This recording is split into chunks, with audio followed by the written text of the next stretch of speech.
நடிகர் விஜயின் தமிழக வெற்றிக் கழகம் இன்று 2ஆம் ஆண்டில் அடியெடுத்து வைக்கிறது. இதையொட்டி விஜய் வெளியிட்டுள்ள அறிக்கை: அரசியல் பயணத்தின் ஒவ்வொரு அடியையும் நிதானமாக வைத்து முன்னேறி வருகிறோம். முதல் மாநில மாநாட்டில் கொள்கை தலைவர்கள் மதசார்பற்ற சமூக நீதி கொள்கைகள், செயல் திட்டங்களை அறிவித்து அரசியல் களத்தின் அனைத்து திசைகளையும் அதிர வைத்தோம். இந்த ஓராண்டுக்குள் எத்தனை எதிர்ப்புகளை, ஏகடியங்களை கடந்திருப்போம்.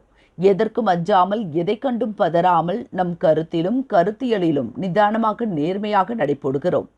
குடியுரிமை சட்ட திருத்தம் முதல் பரந்தூர் விமான நிலைய எதிர்ப்பு வரை மக்கள் பிரச்சினைகளை மட்டுமே மையமாக வைத்து அரசியல் செய்கிறோம். தனி மனிதர்களுக்கு எதிரான அரசியல் தவிர்க்கிறோம்.